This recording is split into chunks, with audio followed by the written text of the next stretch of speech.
Right, I'll officially start. Welcome. Thank you so much for giving us your time this evening. My name is Jo. I'm one of the directors with Ten2Two. We are a part-time and flexible working specialist recruitment consultancy.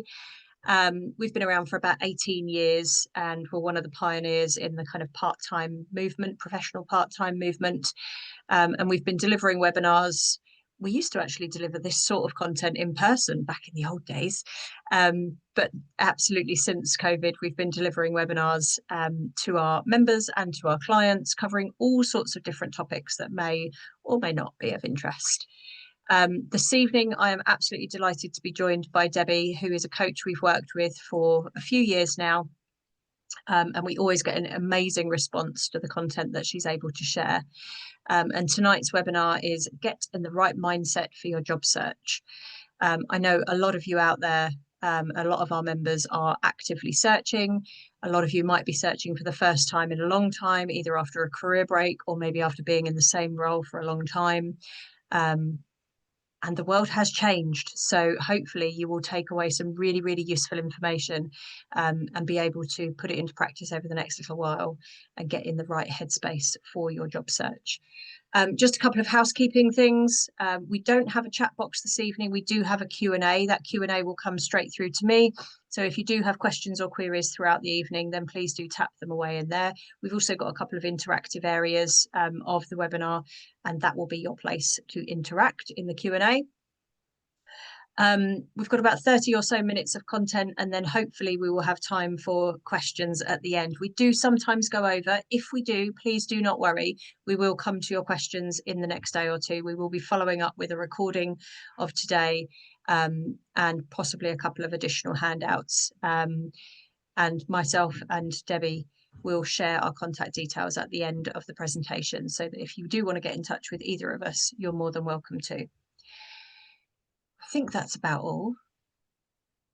We'll probably have more to say at the end, but for now, I'm going to hand over to the lovely Debbie. Thank you, Jo. Okay, so get in the right mindset for your job search. So as Jo said, I'm going to ask you to get involved here. So the first thing I'd like you to do is finish this sentence for me. So the job search journey is, so think about how it makes you feel, how the job search journey makes you feel, and if you can drop that into the Q&A. So the job search journey is, and Jo is going to keep an eye on the Q&A for me.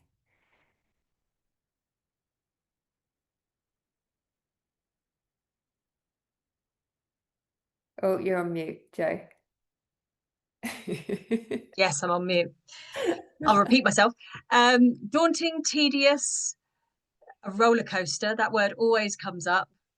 Scary and exciting. Oh, I'm glad there's a bit of exciting in there. Nerve-wracking, frustrating, terrifying, overwhelming. Job searching puts me off.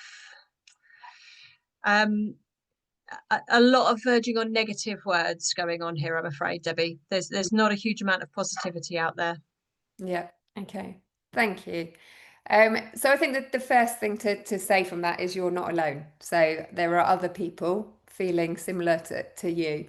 You know, and that can be quite helpful because we're always really good at kind of comparing ourselves with other people and other people's situations. So, you know, recognizing that you aren't alone in those feelings is kind of a really good starting point.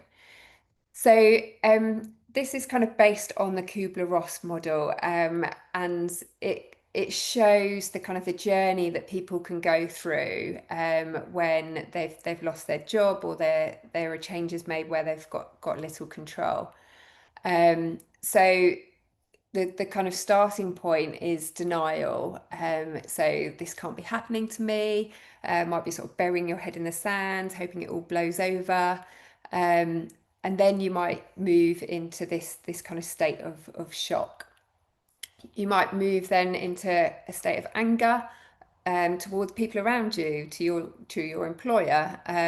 You're kind of starting to think about the impact that this maybe job loss is going to have on you and your kind of family situation as well.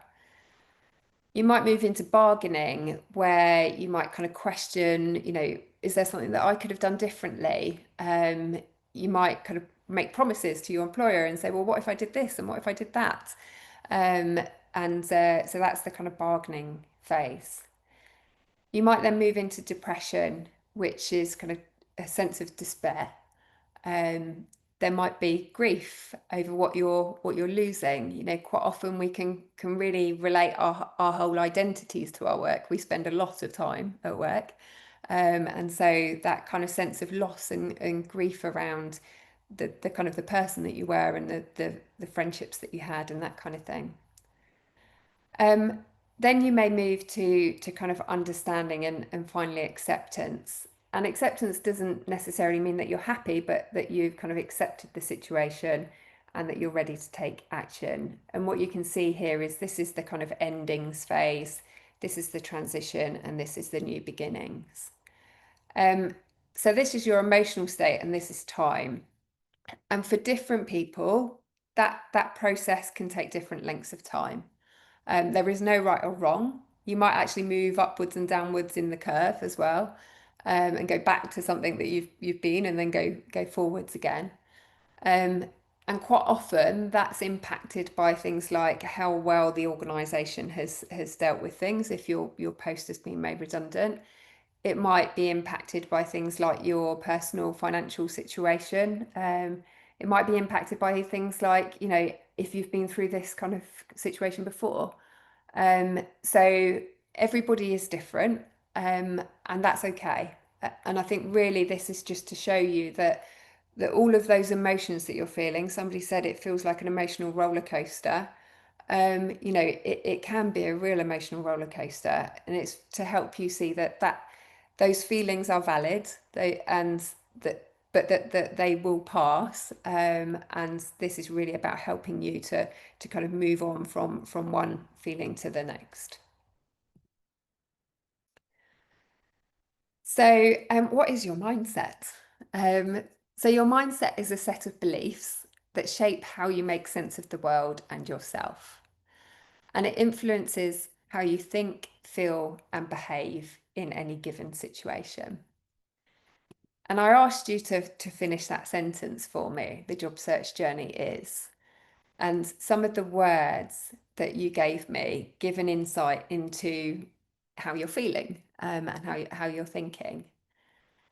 And our words can be really useful in helping us to kind of tap into kind of the what's going on up there, and our mindset. So somebody said kind of emotional roller coaster, and I'll kind of cover emotional roller coaster.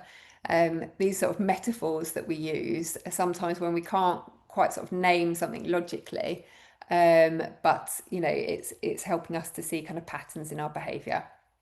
So sometimes some coaching clients might say, they're doing their job search and they say, I'm just going around in circles, going around in circles. I keep, not getting anywhere, just keep going around in circles. Um, and so that's because you're doing the same thing and getting the same results. Um, so a way of looking at that is kind of saying, well, how can you step out of that circle? What could you do differently? And also what's keeping you in that loop. And sometimes what's keeping you in that loop is a fear of doing the slightly different thing. It might be a fear of using your network to try and get a role. And so you're going through that cycle of applying to jobs via job boards only and not using your network. It might be a fear of reaching out to recruitment companies. Obviously, you're all signed up with Ten2Two, which is fantastic. But it might be a fear of, speaking to a recruiter about your kind of situation. And so you're just doing that same circle. So if you're kind of I'm going around in circles, think, how can I step out of that circle? What can I do differently? If you are saying, I feel like I'm just hitting a brick wall, think about, what is that wall that you're hitting? Um, you know, is there another way around? Could you create a door in your wall, and shift from that mindset of I'm blocked to, okay, this is an obstacle, is a problem that I need to solve rather than a dead end, and adjust your approach and look for alternatives. Quite often people say to me, I don't know which direction to take. And when you're not really clear on what job it is that you want, with which company, whether that's a large company, a small company, a startup, a kind of a more established corporate organization, whatever it is, if you've not got clarity over those kind of things, and maybe you've not even got clarity around which job is it that you want, you're kind of thinking maybe I want a bit of a change, it can be utterly exhausting because you're looking at jobs that are coming up and you're kind of going, oh, should I apply for that one? Should I apply for that one? Should I apply for that one? And it's like ping, ping, ping, ping, ping. So it can be really exhausting. And then you don't apply to any of them, or you start filling out applications and don't finish them. And that's really, really common. So thinking about, what's making it hard to choose that right direction. And maybe looking at sort of criteria that you can use to evaluate some of those options. So really reflecting on previous jobs that you've had, when you were at your happiest, what were the things that contributed to that? Was that about the team? Was it about the size of the organisation? Was it about the location of the organisation? Was it about whether it was a startup culture or a more established? What were those things that contributed to that happiness? And therefore, which are the things that are important to you? Equally, what are the things that have contributed to unhappiness in other jobs? Because those are things that you definitely don't want to go through again. So kind of setting yourself some criteria, and really thinking about, and when you're doing different tasks, what are the strengths that you're using, and therefore, being able to kind of match against a job role to go, yeah, I've got those strengths and those are strengths that I want to be able to use in the next role. So creating a kind of criteria by which you can then evaluate jobs that come up. And that helps to take away all these different options and give you a bit more clarity. So the emotional roller coaster, I think, for so many people, the job search journey is this up and down and up and down. You find a job that you think, yes, this is it. I can see myself in this job. You start doing all of the right things. You research the company. You start kind of imagining yourself working there. You think about how this is going to impact you if you get this job, how it's going to change things for you. And you've updated your CV. You start getting through the process. Maybe you get an interview, and then all of a sudden it all falls apart. And so you're back down in the roller coaster, and it's then you've got to get yourself kind of back up and back moving again. And it might be that somebody didn't get back to you. You got completely kind of ghosted in the process.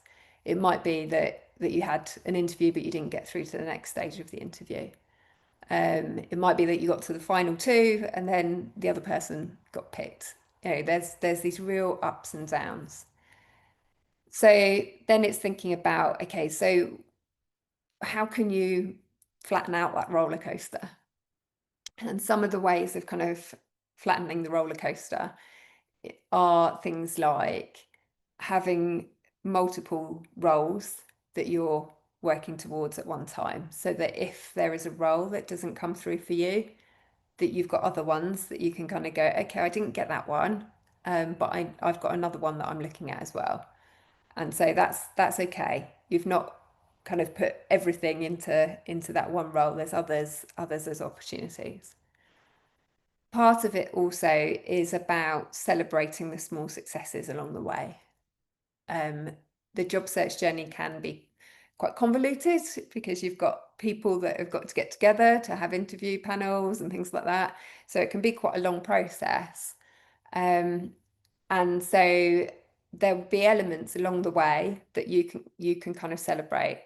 And also things like, maybe setting yourself a target of, I'm going to reach out to 5 people this week, within my network and have conversations with those people, or I'm going to connect with however many new people on LinkedIn, or I'm going to apply to X amount of jobs today, and then really kind of ticking those things off and going, you know, I achieved that. That's progress. Each of those little steps is progress.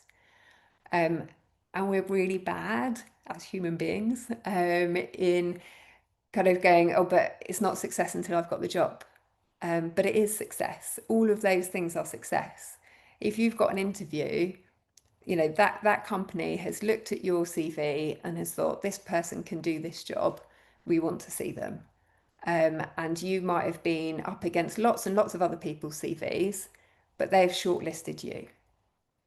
So that is an achievement. That's an achievement in itself.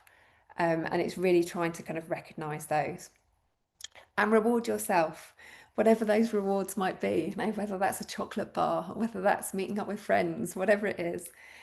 And also, if you've got an interview and you're going to be hearing back, you know, recognizing that there might be this sort of up and down, it might not happen as you want it to.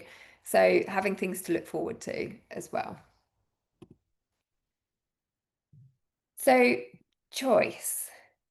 You don't have control over all the circumstances in your life, but you do have the power to choose how you view them. So to put it into context, I'm going to share my story. This is my husband, Mark, and my daughter, Chloe. And in this picture, she's 4 months old. And he had just cycled from London to Brighton for the British Heart Foundation. And Chloe and I went to meet him at the end of the race. And it was our first kind of weekend away as a new family. And it was Father's Day as well. So she is actually wearing a t-shirt that says best study in the world. And, you know, we were kind of really, really excited, looking forward to the future. 4 weeks later, he died. He was 40 years old, and I had a 5-month-old daughter, and I was on maternity leave. And the thoughts that went through my head were, I can't believe he's gone. It's not fair. I had plans for the future. Why me? What did I do to deserve this? And I can't do this. And thinking back to that curve, I had, you know, feelings of shock, denial. I was angry. I felt cheated, depressed, and overwhelmed. And then in terms of my actions, I had lots of late nights. I didn't want to go to sleep because if I went to sleep, I woke up in the morning and he wasn't there. He was still gone.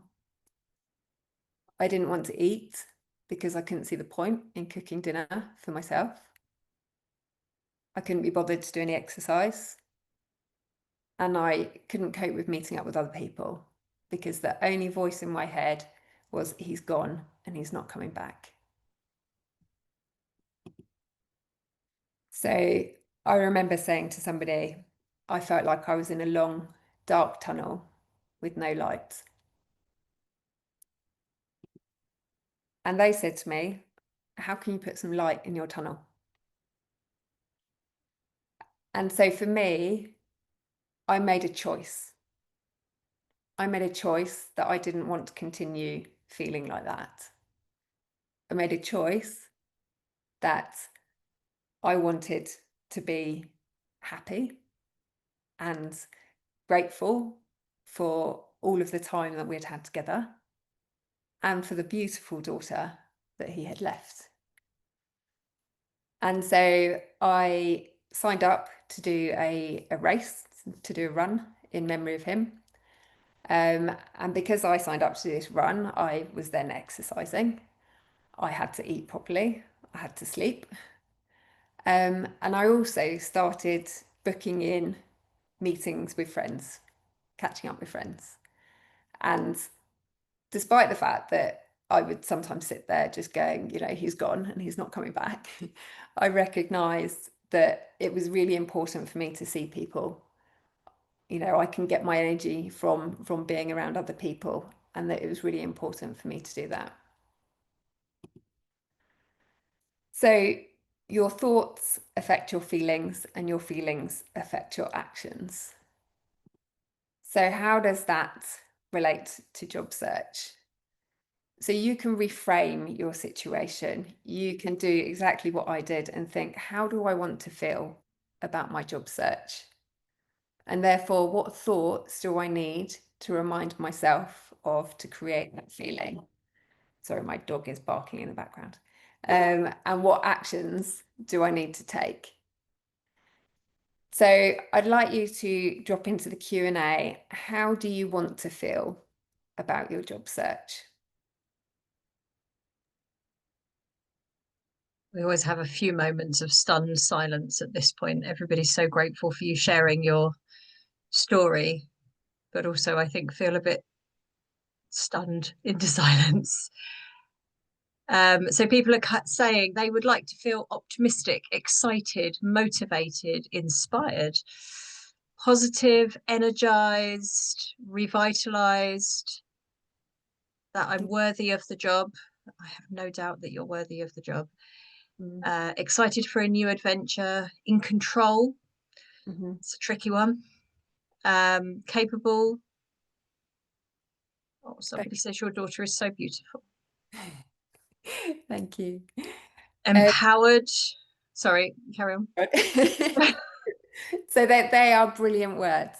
They are really brilliant words. And I would encourage you to hold on to those words and really think about, okay, so what thoughts do you need to remind yourself of to create that feeling? And what actions do you need to take? Because those words are so much more powerful than the words that you mentioned at the start. And you have that choice. You have that choice to go, how do I want to feel about this?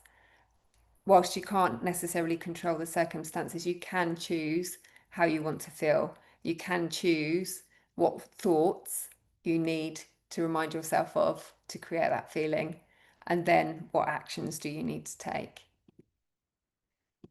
So, beliefs. So we have this horrible situation where our brains have a negative bias.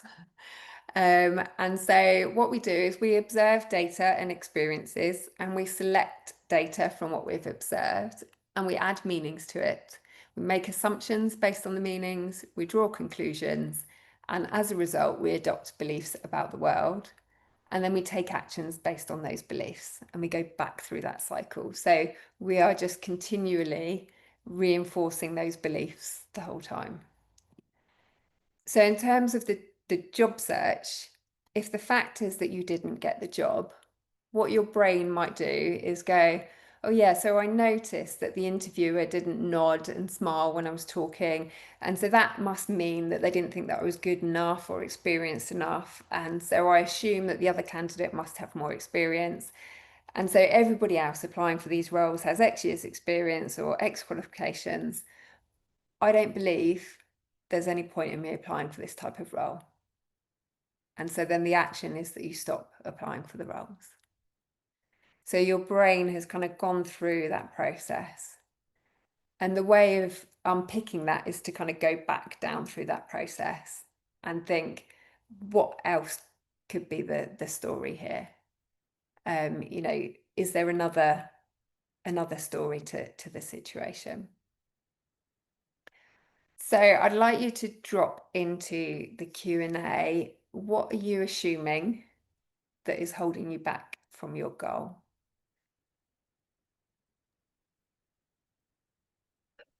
Sometimes this is quite a tricky one. So I'll go first.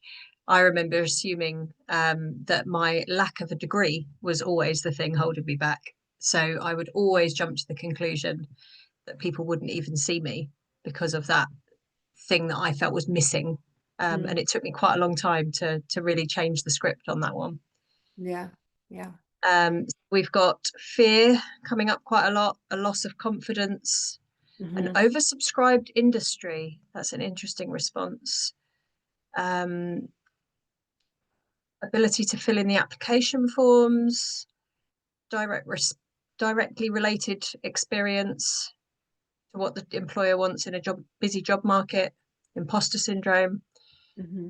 There's nobody who's immune to imposter syndrome. Self-belief, skills aren't transferable, Hmm. fear of not being good enough. Yeah, and that's really common, the fear that you're not good enough. Really, really common. And I think it's just going back through, just unpicking some of those things and trying to think, okay, so I assume that you've had a role before at some point in your life, and therefore, you are capable, you are good enough. And really trying to kind of unpick, where is that assumption coming from? Where is that belief coming from? And what else could be the story, that's kind of getting in the way there? Really conscious of time. I'm going to whiz through this bit. This is something that you can kind of do in your own time. But one of the really important things in terms of your mindset is managing your well-being. So when we are, stressed and kind of maybe not, maybe sitting at the computer all day long, kind of sitting there, scrolling job boards, trying to apply for things, and we don't look after our minds. It means that we can get quite overwhelmed. It means that that those kind of negative voices that are going on in your head can become really quite noisy. Um, so this is kind of the well-being wheel, and I will whiz through it. So basically, you draw a wheel, and you mark 0 to 10 on the spokes of the wheel. And 0 being that you're not focusing on that element at all, 10 being that you're focusing enough on that factor. Then what you do is you fill the wheel with different factors. So there are the words here, and there are some pictures because I like pictures. So this one here is reflection. So having time to just reflect on, how things are going. It might be that you journal, however you reflect. Playtime. Kids are really good at laughing, and as we grow up and become adults, we stop having quite so much fun and laughing. But it really improves feelings of optimism and reduces stress. Nutrition. We all know that's really important. Exercise. This doesn't have to be going to the gym. It could be, going for a walk around the block before you start work, and before you sit down to job search, and when you finish, so you've got that break. It could just be getting up and going and making a cup of tea. It could be hoovering, whatever you want it to be. uh, Downtime. We are notoriously bad at downtime now because we all have phones. So any moment where we could have just sat and relaxed, we get the phones out. And actually, the part of your brain that is really good at kind of making decisions, um, is really energy hungry, and it needs time to kind of recover. So if you're scrolling your phone, it's not having that time to just recover. Sleep, we all know how important that is, particularly people who have got young children. Um, Focus time. So actually, we're not very good at multitasking. As much as we might think that we are good at multitasking, our brains much prefer it if we focus on one particular task for a period of time and then we move to the next task, rather than having lots of tabs open and flitting between one thing and another. So kind of chunking things together. And then connection, so time with other people. And we all know from COVID how important that was. So basically, you plot where you're at now in relation to all of those things, and you can base that on kind of over a space of a week or a month.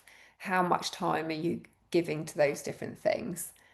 And then you plot where would you like to be in relation to them.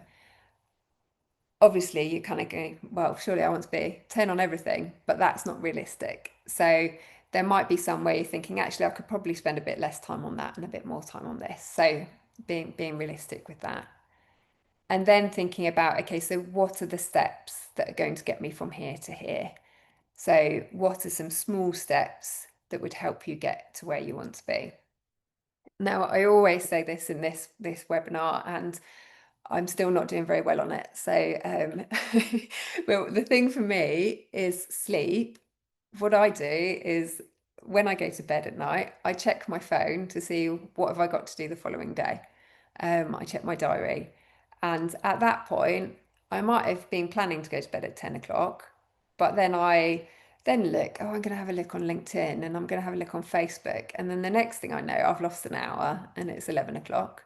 And phones are really addictive, aren't they? So you keep scrolling.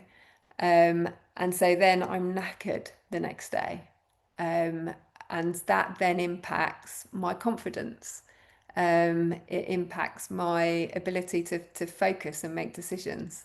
So for me, one of the things is trying to reduce the phone use so that I can get better sleep. And obviously there's things that you can do, like put downtime on, or put it in a drawer or leave it downstairs. So what are the small steps that would help you? So I would encourage you to do that in your own time. And it is really interesting. It kind of just gives you a bit of a sense of, okay, actually I'm not spending this time here and maybe I should do. And sometimes when we're kind of busy, we kind of go, but I haven't got time to, go for a walk. I haven't got time to, play with the kids or whatever it is. But actually, my message to you is your brain will be able to think much better if you do that. If you're having a shower, quite often you come up with ideas. If you go on a walk, you quite often come up with ideas.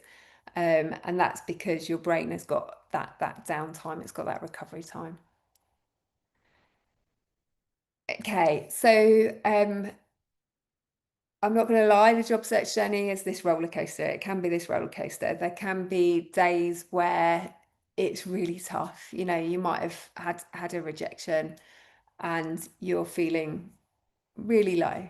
And the thing that I would kind of encourage you to do is just reflect on those days, what's good enough for today? And this is a question that I asked myself after my husband passed away. There were days where I didn't want to get up. I didn't want to do anything. And I just asked myself, what's good enough for today? And even that little thing will be progress.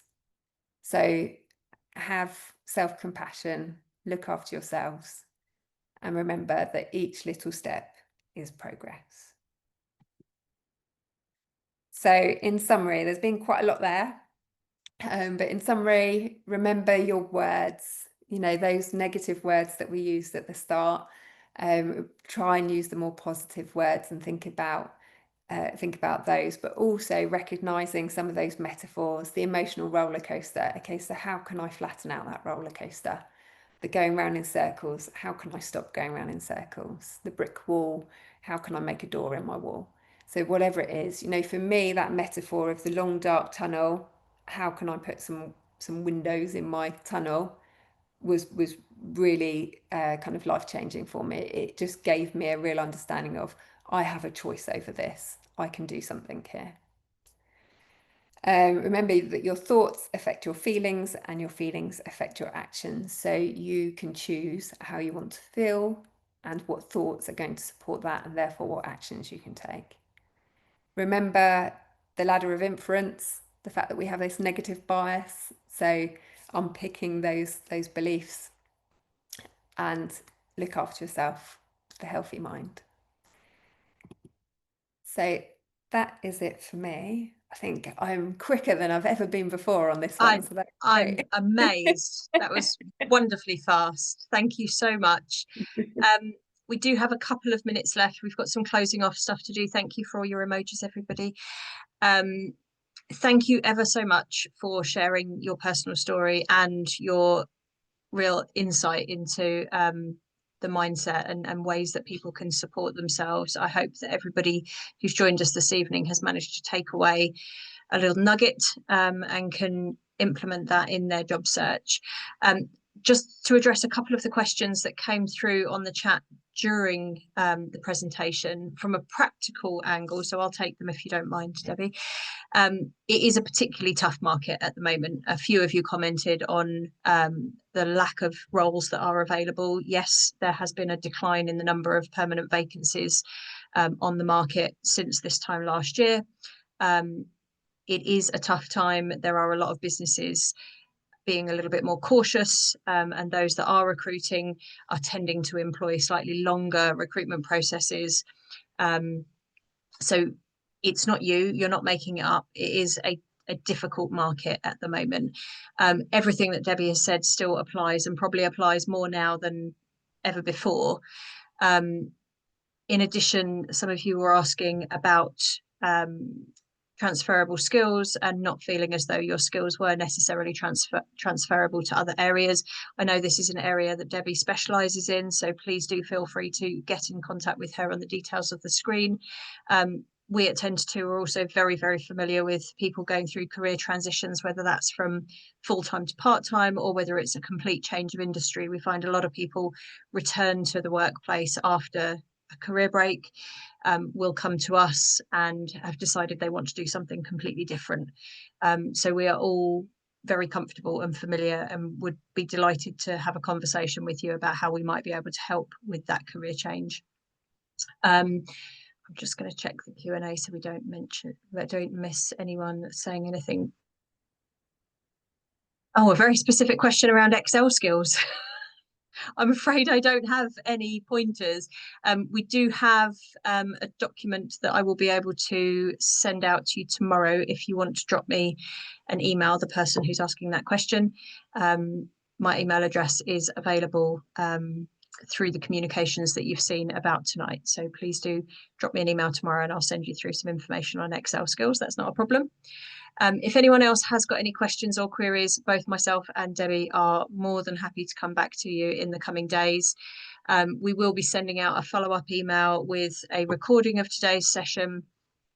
And there have been a couple of people asking about other webinars that we've run, so I'll put a couple of links in the follow-up email as well. Debbie's contact details will be in the email, and please do reach out to her if you think that she can be of any assistance to you in your job search. And of course, don't hesitate to contact us at Ten2Two if we can support you in any way at all. Thank you again, Debbie, for your open sharing. Can I say something? Yes, you can. So I've got my LinkedIn URL on there. You are more than welcome to connect with me on LinkedIn.